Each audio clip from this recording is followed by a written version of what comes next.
Thank you, Mr President. I rise to speak in support of this motion and associate myself with the comments of the Honourable Mira El Dannawi and thank her for bringing this motion before this council. It is very important, and we have seen a terrifying rise in Islamophobia in recent years, both in Australia and, of course, across the globe. We've seen stories of people being harassed, being spat at, being grabbed, being hit, and just recently there was an attempt to set a woman on fire in Canada.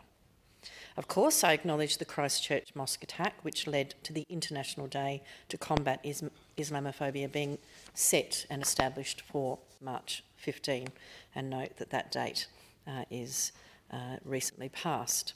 The horrific attack there shows just what can happen when these prejudices are left unchecked. They can manifest in violent and catastrophic ways, taking the lives of people who should still be with us today. And it shows that we must do better to protect Muslims in our community and Muslim communities from Islamophobia. Despite this, a recent report on Islamophobia in Australia that is based on reports to the Islamophobia Register between January 2023 and November 24 has found a steep increase in assaults, abuse and threats.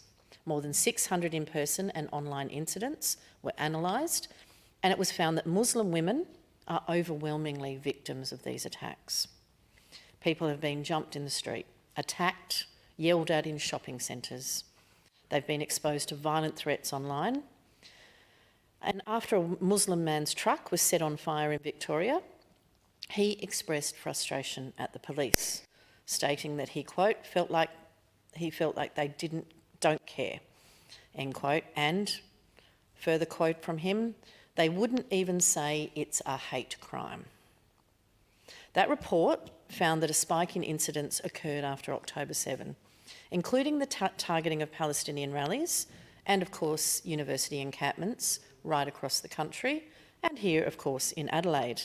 And I must say, there were several firework attacks on the encampment at the Adelaide University, where people in tents were sleeping peacefully in the night time and fireworks were thrown into their presence, creating fear and, of course, potential harm.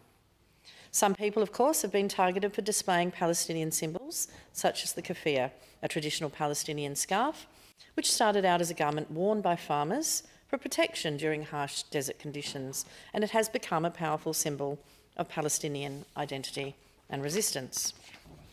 Shamefully, though, despite this rise, we often see incidents of Islamophobia go unreported or not given the same level of reporting as other kinds of discrimination. There is no hierarchy in which one type of discrimination is worse than others.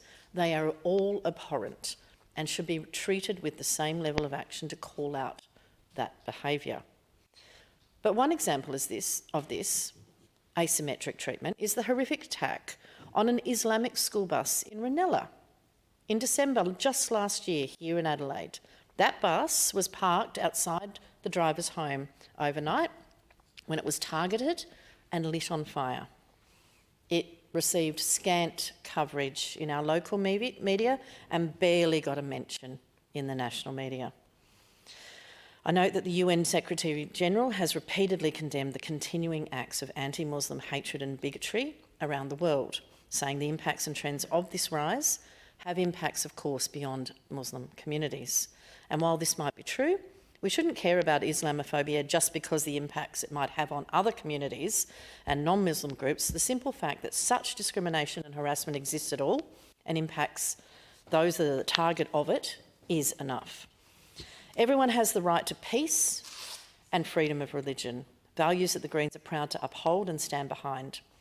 No one should be fearful of simply existing while wearing religious clothing, such as a hijab. As this motion sets out, Islamophobia isolates, endangers and dehumanises Muslim people. It is unacceptable in all its forms.